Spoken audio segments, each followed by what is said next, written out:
어제 파이어 크루세이드에서 마지막 때에 대한 그 말씀을 나눴습니다. 그런데 오늘 우리가 묵상해야 대한 말씀이 또 마침 천국에 대한 그런 긴급성에 대한 말씀을 하시고 계세요. 그래서 오늘 하늘나라에 들어가려면 이라는 제목으로 은혜 나누겠습니다. 이번에 아기를 낳으면서 어제 못 오신 분들이 많으니까 좀 이야기를 나누겠습니다. 제가 여러 가지를 깨달았는데 감사한 것이 많았는데 한 가지 깨달은 게 뭐냐면 아기가 나올 때 마지막 순간에는 지금까지 패런을 무시하고 마지막 순간에는 갑자기 나오는구나. 이거를 보게 됐어요. 그러니까 지금까지 뭐 예를 들면 아기가 나오는 문이 4분의 1이 열리려면 1시간 걸렸어요. 또 다음 4분의 1이 열린다고 1시간 걸리는 건 아니죠. 더 일찍 열립니다. 나머지 4분의 1, 마지막 4분의 1이 열릴 때는 몇 초 안에 열리더라고요.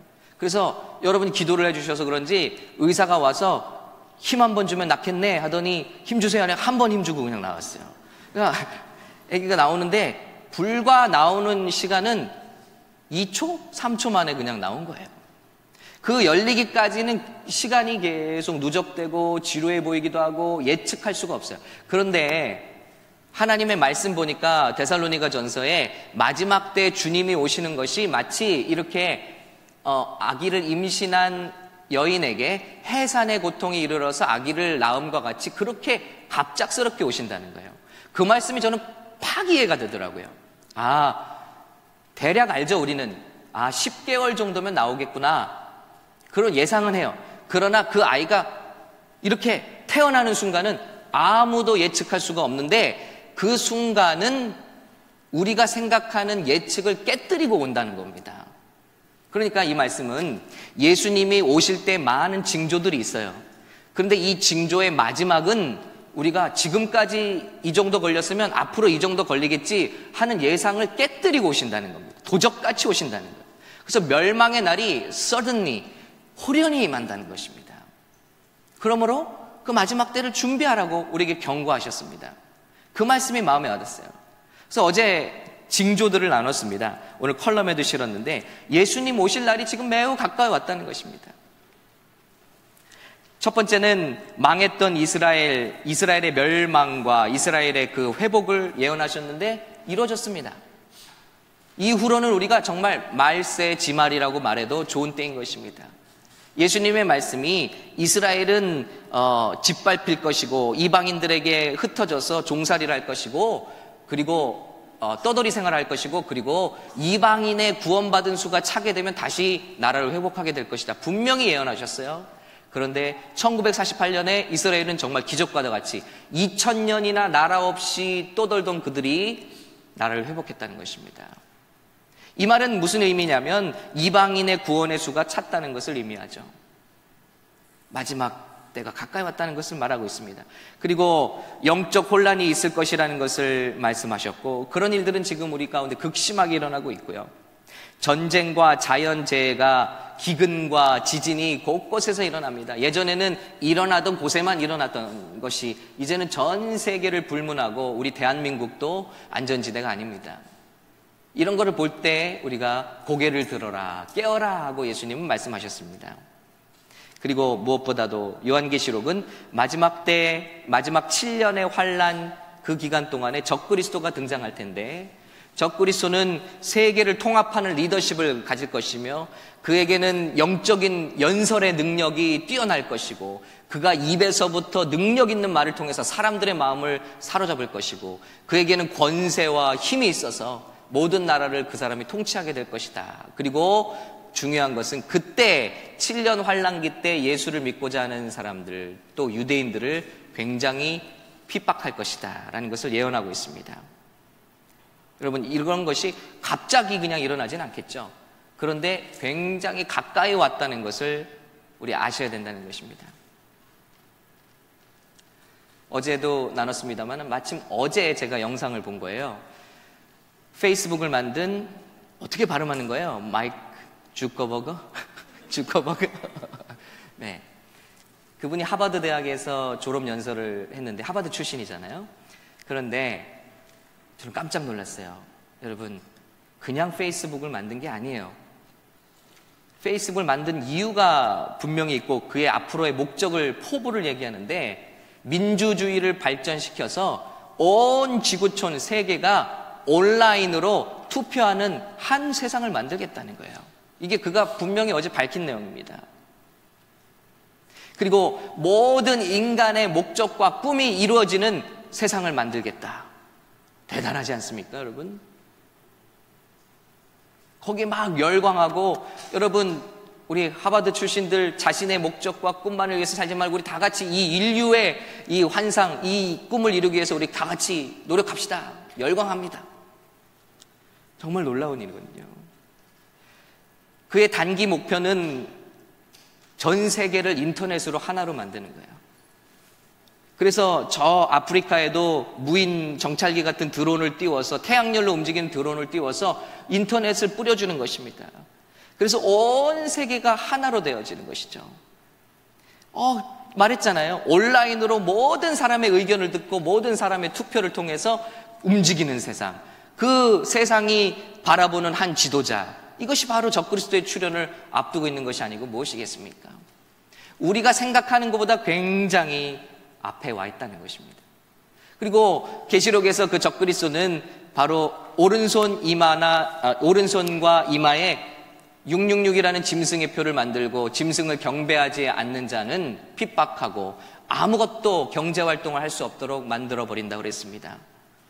그런 모든 준비들, 기반 기술과 시스템들은 이미 되었다는 것을 여러분 알고 계실 겁니다. 이런 때 정말 제가 말씀드리고 싶은 건 뭐냐면요. 더군다나 예수님이 말씀하셨어요. 복음이 땅끝까지 전파될 때 그때 끝이 오리라 그랬습니다. 그럼 우리는 이 말 가지고 안심하거든요. 선교단체들 보고에 의하면 앞으로 최소한 30년은 걸린다. 성경 번역기구에서도 전 세계 모든 사람들이 자기 나라 말로 성경을 가지려면 2025년은 걸린다. 지금까지의 속도를 기준으로 봤을 때 그렇다는 것입니다. 그러나 이것도 지금 해마다 허물어지고 있습니다. 요즘에 1년의 기술의 발전이 지난 10년의 기술의 발전을 앞지를 만큼 급속도로 기술이 발전하고 있다는 것을 여러분 아실 거예요. 제가 대학교 때 그 모토로라 처음 나온 그 셀폰이 굉장히 귀하고 신기했습니다. 액정 한 칸 있는 그거 갖고 다니면 굉장히 앞선 사람이었습니다. 그러나 지금은 아무도 쓰는 사람이 없죠. 그거 다음에 나온 게 뭐냐면 드디어 사람들이 열광한 게 뭐냐면 화음이 나오는 벨소리가 났다는 거예요. 그 다음에 삘릴릴릴 이런 소리였는데 이제 드디어 막 화음이 들어간 이제 벨소리 나오는 폰이 나. 그래서 막 또 열광했습니다. 그 다음에 드디어 칼라 액정이 나왔다.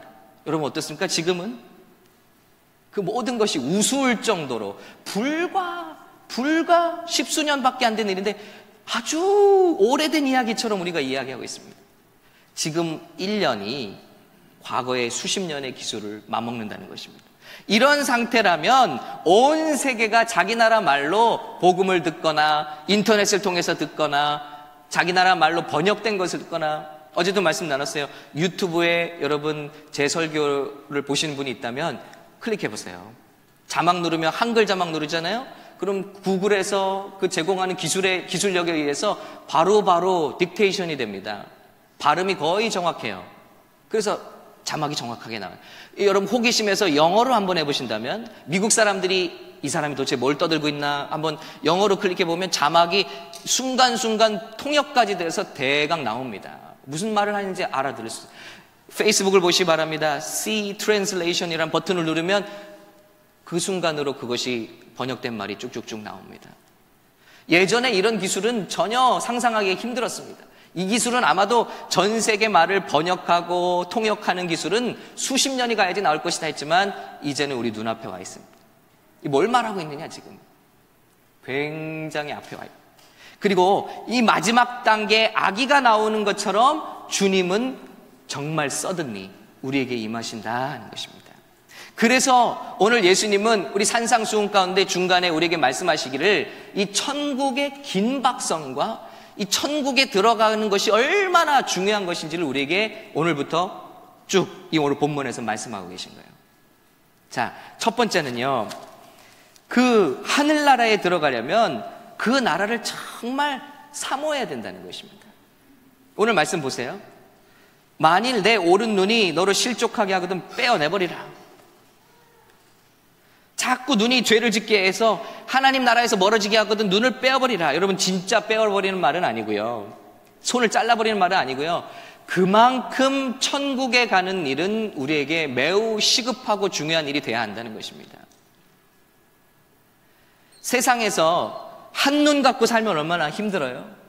한 팔 가지고 살면 얼마나 대가를 치러요? 힘들어요? 그러나 그러한 대가를 치르는 한이 있더라도 천국을 사모해야 된다는 것입니다. 예수님 오실 때 10처녀 이야기 있어요. 5처녀는 다 똑같은 신부들인데 5처녀는 기름이 준비되어 있고 5처녀는 기름이 없어요. 그래서 예수님 신랑이 오는 순간에, 그 순간에 5처녀는 기름을 사기 위해서 사방으로 곳곳으로 뛰면서 다니죠, 급하게. 그러나 그때 기름은 다시 채울 수가 없는 거예요. 이게 뭘 말씀하시느냐? 어제 말씀드렸습니다마는 기름은 진짜 신랑을 사모하는 마음이요 정성입니다. 어떻게 알 수 있냐면, 신랑이 낮에 올 수도 있지만 밤에 올 수도 있거든요. 그럼 밤에도 올 수 있는 신랑을 맞기 위해서 나는 마음에 그 기름을 채워넣는 겁니다. 이건 뭡니까? 신랑을 사모하는 마음이에요. 그런데 다른 5처녀는 다 신부감이라고 하는데 이 램프는 있긴 있는데 거기에 등불이 키울 수 있는 기름이 없어. 이게 뭡니까? 나는 이미 몸값을 지불 받았어요. 이 신부들은 이미 혼인잔치에 가기 전에 몸값을 지불받은 사람들이에요. 돈 받았다는 거예요. 돈 받았다. 즉 우리로 말하면 예수님이 이 땅에 오셔서 피값으로 우리 죄를 다 사해 주시고 우리를 축복해 주셨다는 거예요. 그래서 난 그분을 따른다고 약속하고 정언했다는 거예요. 그런데 막상 주님 오실 날에는 준비되지가 않았다는 거예요. 그 준비 안 된 게 뭐냐면, 모습은 신부인데 그 마음속에 신랑 맞을 기름이 없다는 겁니다. 생각은 딴 데가 있다는 겁니다, 여러분. 우리의 몸은 오늘 예수 믿는 사람으로서 치장도 하고 예배에 나와 있는지 모르는데 우리의 마음은 주님을 사랑하고 있지 않다는 것입니다. 이런 신부가 2이면 1명이다. 10명이면 5명은 이런 음란한 신부다라는 것입니다. 신랑을 기다리는 것이 아니라 그 주신 돈을 탕진하며 축복을 탕진하며 신랑 오실 날에는 관심이 없고 마지막 날에 그것을 채우기 위해서 돌아다니지만 그것은 그렇게 생겨질 수 있는 것, 채울 수 있는 게 아니라는 거예요.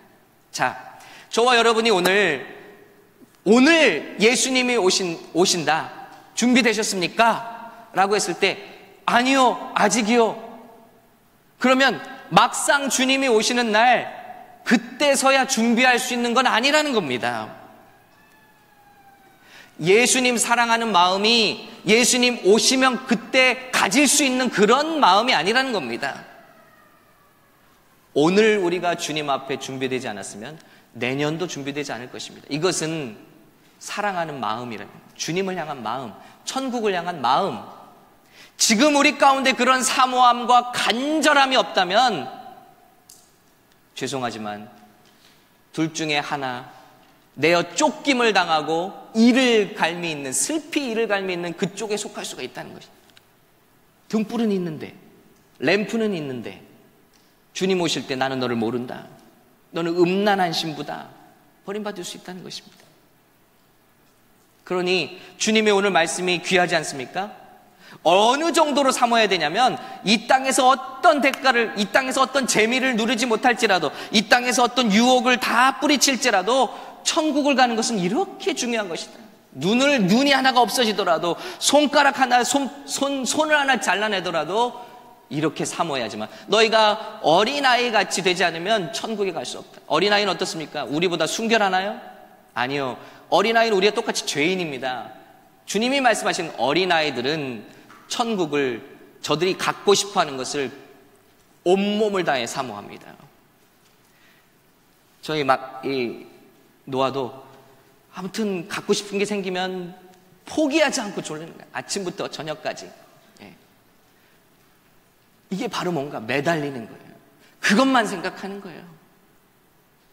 이런 매달림이 없이는, 천국을 그렇게 사모하지 않으면 그저 이 세상에 발 하나, 보험 들듯이 하나, 이렇게 천국을 생각하지 말라는 것입니다.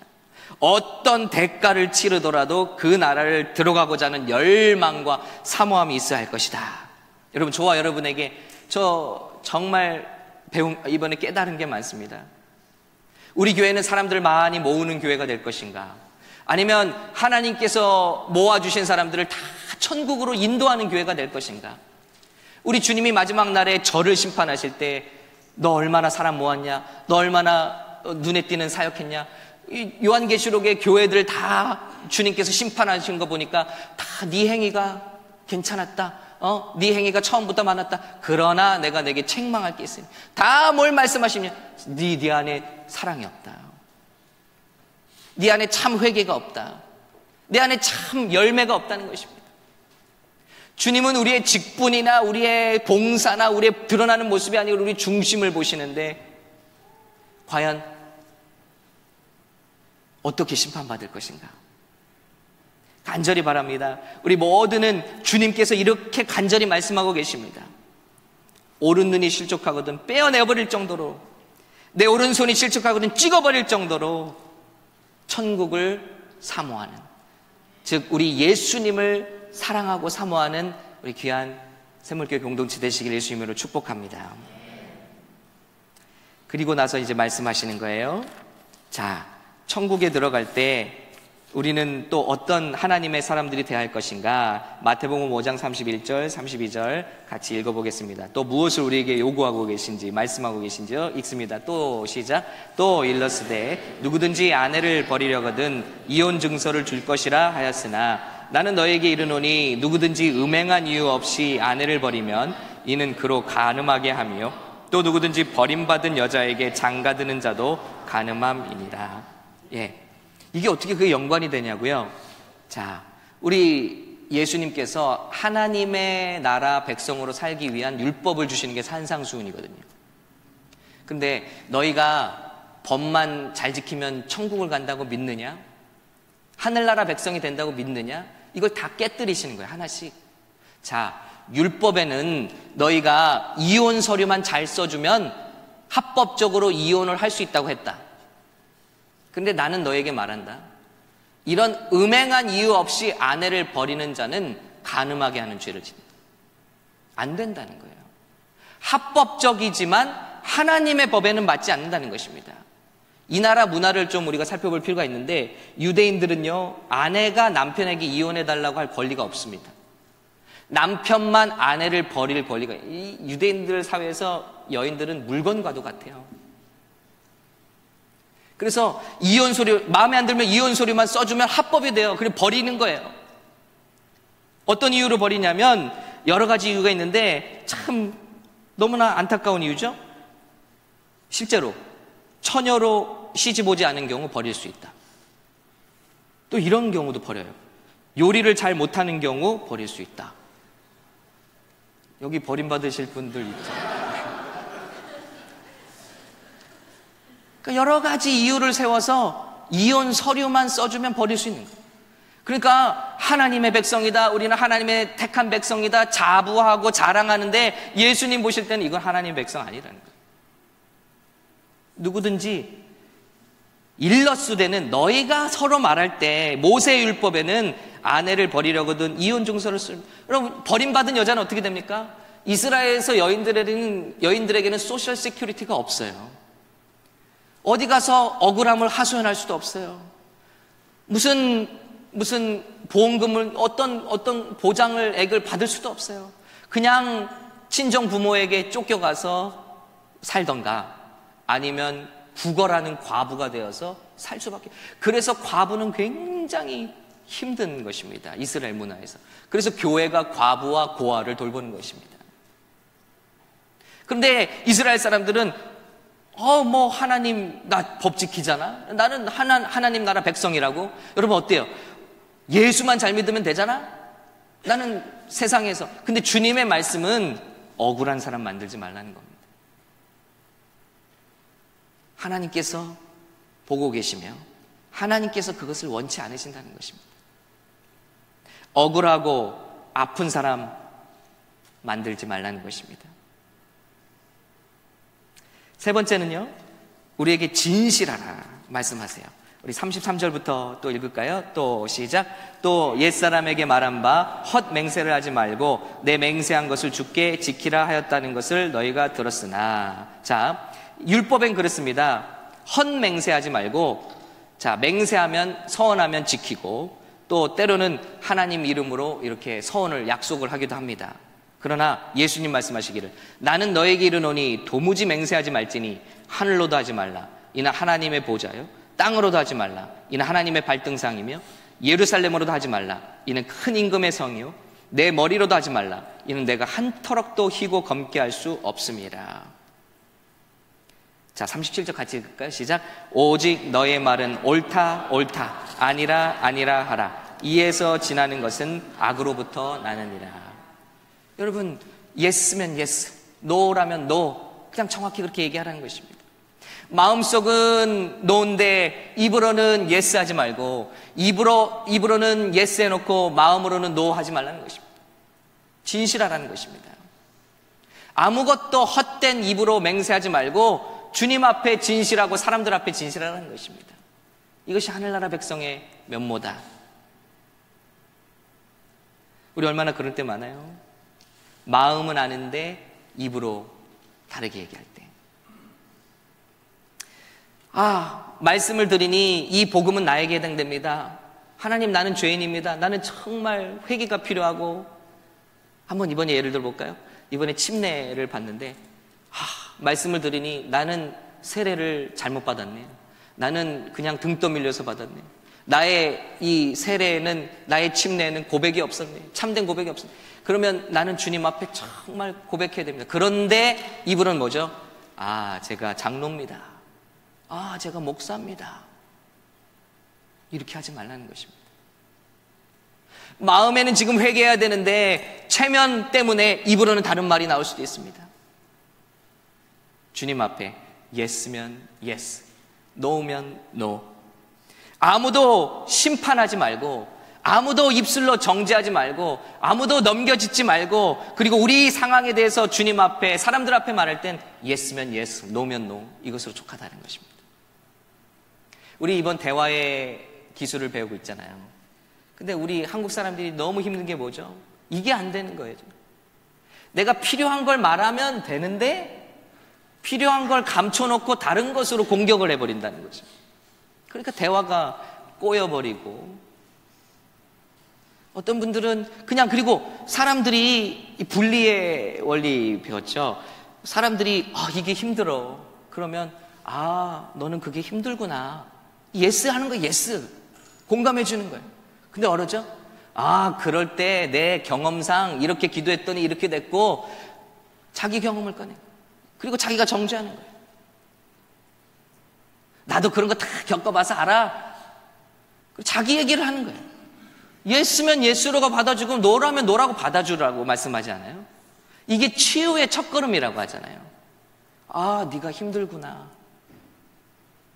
네가 아프구나.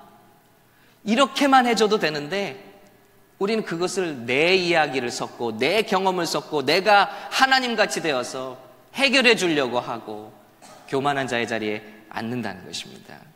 주님은 진실하라는 것입니다.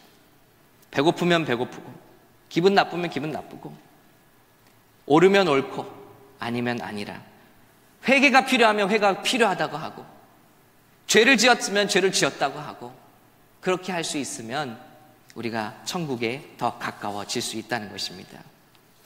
자, 우리 네 번째는요, 주님이 또 말씀하십니다. 이제 38절부터 같이 읽습니다. 또 눈은, 시작. 또 눈은 눈으로, 이는 이로 갚으라 하였다는 것을 너희가 들었으나. 자, 보세요. 계속 구약의 율법을 깨뜨리시는 거예요.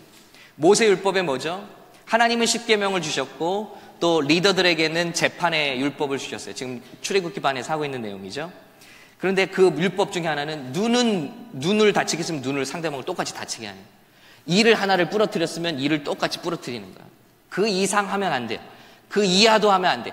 딱 그만큼만 해를 입히는 거예요. 이것은 원래 율법의 정신상 더 복수를 막기 위해서 한 거예요. 그런데 자, 구약의 율법은 그렇다. 그러나 예수님이 오셔서 말씀하시기를, 자, 39절 읽을까요? 시작. 나는 너에게 이르노니 악한 자를 대적하지 말라. 누구든지 내 오른뺨을 치거든 왼편도 돌려대며 또 너를 고발하여 속옷을 가지고자 하는 자에게 겉옷까지도 가지게 하며 또 누구든지 너로 억지로 오리를 가게 하거든 그 사람과 심리를 동행하고 내게 구하는 자에게 주며 내게 꾸고자 하는 자에게 거절하지 말라. 지금까지 율법은 나에게 해를 입힌 만큼 똑같이 입힌다. 근데 예수님의 천국의 율법은 뭐냐면 원수 만들지 말라. 그리고 원수 갚지 말라는 겁니다. 굉장히 어렵죠? 근데 이 말씀에 굉장히 깊은 뜻이 있는 것 같아요. 우리가 이 땅에서 내가 받은 공격을 꼭 안 갚음해줘야겠다라고 믿는 사람들은 뒤집어 말하면 하늘나라를 믿지 않는 사람들 아니에요. 천국이 있다는 것을 믿는다면 이 땅에서 이렇게 얽혀지지 않는다는 것입니다. 하늘나라를 바라보는 백성이라면 기꺼이 오른편 뺨을 맞아도 왼편도 돌려댈 수 있다는 것입니다. 이게 진짜 하늘나라 백성임을 증명하는 것이다. 어제 말씀 나눴어요. 천국이 예수 믿어서 간다면 당연히 예수 믿어 가죠. 이따가 말씀드릴 거예요. 그런데 갔는데 오직 그것만이라면 갔는데 천국이 천국일 거냐는 거죠. 내가 미워하는 사람 거기 다 와 있을 거 아니에요. 근데 그게 천국일까요? 천국 갈 때 우리가 뭐 두뇌를 꺼내다가 막 양치로 해갖고 세뇌를 쫙 해갖고 전혀 다른 사람이 돼서 그냥 막 사랑하는 마음이 생겨서 옛날에 원수 같았던 그 사람도 막 용납하게 그런 기적이 일어나는 게 천국일까요? 아니요. 우리 마음을 가지고 갑니다. 우리가 육신을 갖고 있을 때 성숙한 만큼 천국에 가는 거예요. 물론 우리의 육체의 모습은 신비한 모습이겠죠. 그러나 우리의 정신과 사고는 가져갑니다. 천국에서도 아들과 딸 알아봅니다. 다 알아봐요. 근데 거기 가면 사랑하는 마음에 샘솟나요? 이게 천국인가요? 아니요. 우리 마음 가운데 정말 이런 사랑이 없다면 천국도 더 이상 천국이 아니지 않습니까? 원수 갚지 말라는 것입니다. 로마 병정들이 법으로 억지로 오리를 가게 할 수 있어요. 야, 일로 와. 왜냐면 이스라엘은 속고기니까. 너 일로 와. 내 무거운 짐을 좀 들어. 그러면 2km는 무조건 가야 돼. 그런데 예수님은 오리를 가게 하거든. 바로 그 말이거든요. 근데 우리 가면서 이렇게 할 수, 정말 이 나쁜 놈들, 이 정말 죽을 놈들, 정말 이 원수를 어떻게 갑니까? 이를 벅벅 갈면서 오리를 가서 짐을 탁 내려놓습니다. 이게 아니라 그 사람과 심리를 동행하라는 것입니다. 그때에 하나님의 나라가 임하지 않겠느냐는 것입니다. 여러분, 이 말씀에서 힌트를 얻어서 인도의 간디가 무저항, 무폭력 운동을 일으킨 거예요. 영국 군인들이 잔인하게 인도 사람들을 때립니다. 억압합니다. 그런데 간디는 예수 믿는 사람은 아니었지만 이 말씀에서 영감을 얻어서 우리 무폭력으로 맞서자. 그런데 어떤 일이 일어나냐면요. 때리면 때리는데 이 사람들이 일어나서 막 열불을 내고 맞서 싸우면 영국 군사들이 더 화가 나서 때리고 총을 쏘고 그랬는데 이 사람들이 막고 있는 거예요. 가만히 막고 당하고 있는 거예요. 그러니까 영국 군인들의 마음에 죄책감이 일어났다는 거예요. 내가 뭐 하는 건가? 이 연약한 사람들에게 내가 뭐 하는 건가? 그래서 전쟁을 일으키지 않고 저들이 다 인도에서 떠나갔다는 거죠. 같은 구절에서 영감을 얻어서 흑인 인권 우리 목사님 마틴 루터 킹이 역시 무폭력, 무저항 운동을 일으켰습니다. 여러분, 폭동으로 일으킨 것이 어떻습니까, 여러분? 수치잖아요. 흑인 폭동으로 LA에 일으킨 것이. 얻은 게 아무것도 없습니다. 그러나 마틴 루터킹 목사님은 바로 이 말씀을 적용했을 때 이 나라의 정의와 평등과 놀라운, 지금도 존경받는 그런 가치를 세워주고 갔습니다. 그 목사님의 귀한 삶이 오늘 우리에게 증거되고 있습니다. 예수님의 그 귀한 삶으로 우리에게 증거하셨습니다. 내 이웃을 사랑하고, 43절이죠. 내 원수를 미워하라 하였다는 말을 너희가 들었으나 나는 너에게 이르노니 너희 원수를 사랑하며 너희를 박해하는 자를 위하여 기도하라. 이같이 한즉, 자 45절 같이 읽을까요? 이같이 한즉, 시작. 이같이 한즉 하늘에 계신 너희 아버지의 아들이 되리니 이는 하나님이 그 해를 악인과 선인에게 비추시며 비를 의로운 자와 불의한 자에게 내려주심이라 그랬습니다. 여러분, 이같이 한즉, 우리 예수님이 말씀하시기를 나만 믿으면 하나님 아들 된다, 너희가 세상에서 어떤 삶을 살아도 나만 믿으면 된다 말씀하시지 않았어요? 이같이 한즉 너희가 하나님의 아들이 될 것이다 했습니다. 그러니 우리가 알고 있는, 그냥 추측하고 있는 복음과 유대인들이 알고 있는 율법과 예수님이 내려오셔서 우리에게 주신 천국의 비밀은 얼마나 다릅니까? 과연 우리가 마음속에 형제를 해코지하고 싶은 마음이 들 정도로 지금 미워하는 사람이 있는데 우리 이 시간 주님이 오신다면 천국 갈 수 있을까요? 대답은 노라는 것입니다. 왜냐하면 형제를 그렇게 미워하는 자는, 중심으로 미워하는 자는 살인을 한 것과 같다는 거예요. 지금 살인을 하고 있는 사람이 천국 갈 수 있습니까? 갈 수 없어요. 지금 간음을 저지르고 있는 자가 천국 갈 수 있습니까? 갈 수 없어요. 그럼 어떻게 됩니까?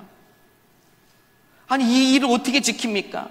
예수님이 더 엄청난 말씀을 하시는 거예요. 48절 우리 같이 읽을까요? 그러므로, 시작. 그러므로 하늘에 계신 너희 아버지의 온전하심과 같이 너희도 온전하라. 오 마이 갓. Be perfect. Therefore, as your heavenly Father is perfect. 우리는 아무도 못 가는 거예요. 왜냐하면 이렇게 되지 않으면 하나님 아들, 딸이 될 수 없다. 하나님이 온전하신 것처럼 너희도 온전하라. 율법 따위, 인간의 몇 가지 율법 따위 지킨다고 우리가 천국 갈 수 없다.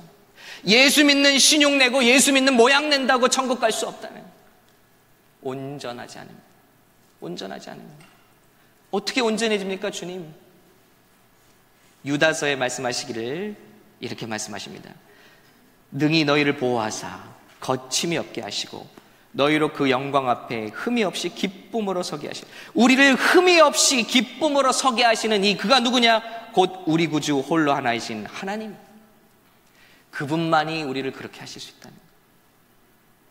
우리의 노력으로 이런 것들이 지켜지는 것이 아니라 주님이 우리 안에 역사하시고 들어오셔서 역사하셔야만 그 법을 즐겨 따를 수 있고 원수도 사랑할 수 있는 힘이 우리에게 부어진다는 것입니다. 오직 그분만이 우리를 온전케 하신다는 거예요. 근데 그분이 또 누구시냐? 골로새서 2장 9절 10절에 그 안에는 신성의 모든 충만, 바로 이 충만이라는 헬라어 단어가 우리가 48절에 읽은 아버지의 온전하심이라는 단어와 같습니다. 그 충만이 육체로 거하시고 너희도 그 안에서 충만하여졌으니, 바로 이 말씀은 다르게 읽으면요, 예수님 얘기하는 거예요. 예수님 안에 모든 신성의 온전함이 육체로 거하시는데 너희도 그 예수 안에서 온전하여 지내니라는 것입니다. 그러니까 이 말은 뒤집어 말하면요, 우리는 순간순간마다 예수님 속에 쌓여 있지 않으면, 예수님을 바라보지 않으면 어떤 율법도 지킬 수 없고 우리가 지키는 율법 따위로 천국에 갈 수 없으며 오직 예수님 안에 쌓여 있을 때에만 그분의 온전하심으로 우리도 온전해질 수 있다는 것을 말씀하고 있습니다. 여러분, 우리 예수님의 마음이 오늘 우리 삶 가운데 임하시기를 간절히 축원합니다. 나는 10년 전에 예수님 영접했는데요. 주님이 오셔서 그거 물어보실까요? 너는 몇 년 전에 세례받았냐? 너 몇 년 전에 나 영접했냐? 이거 물어보실까요? 아니요. 주님의 질문은 항상 똑같습니다. Are you with me? Do you love me? 네가 하는 모든 사역의 중심이 나를 향한 사랑이냐? 나와 관계를 맺고 있느냐? 여러분, 저와 여러분 어떻습니까? 이 말씀을 준비하면서, 어제 말씀을 준비하면서 많이 마음이 떨립니다. 난 지금까지 주님을 꽤 잘 알고 있었다고 생각했는데 주님을 믿는 건 그런 게 아니구나. 순간순간, 매 순간순간마다 나를 온전케 하시는 예수 그리스도 안에 들어가 있는 것이구나. 그것이 깨지는 순간 난 수치로 주님 앞에 드러날 수밖에 없구나. 그 영광 밖에서는 원수를 사랑할 수가 없구나. 나도 살인자구나. 나도 간음자구나. 나도 거짓말장이구나. 그러니 나는 예수가 필요한 한 사람이다. 나는 우리 목자가 항상 필요한 한 사람이다. 어제 말씀 나눴어요. 우리는 어린 양입니다. 양들에게 필요한 것은 무엇입니까? 푸른 초장과 맑은 시냇물, 그리고 이리와 사자로부터 우리를 보호해주는 그 무엇인데, 보호가 필요한데, 그 모든 것을 얻기 위해서 양은 무조건 목자에게 붙어야 됩니다. 양이 스스로 물과 풀을 찾아 먹는 동물이 못 됩니다. 아주 어리석습니다. 그렇기 때문에 양은 목자가 반드시 필요해요. 그러나 목자를 찾기만 하면, 목자에게 붙어 있기만 하면 배고플 땐 먹을 것이고, 줄일 땐 먹을 것이고, 목마를 땐 마실 것이고, 사자나 이리가 달려들 때는 지팡이로 호위할 것이며, 강을 건널 때는 안고 건너실 것이며, 우리가 알 수 없는 것을 갈 때도 주님께서는 미리 아시고 우리를 인도하시는 그 주님 때문에 어떤 여건과 환경 가운데서도 우리 예수님 안에만 있으면 우리는 승리할 수 있다는 것을 믿습니다. 그러므로 지금도 우리에게 필요한 것, 매 순간마다 우리에게 필요한 것은 율법이 아니에요. 10년 전 영접한 그것이 아니라 매 순간 우리 예수님 그 온전하심 속에 쌓여 있으며 사모하며 그분과 교제하며 천국 가는 날까지 함께 하시기를 예수님의 이름으로 축복합니다. 주님을 사랑하는 저와 여러분, 더욱더 사랑하는 저 여러분 되기를 예수님으로 간절히 축복합니다.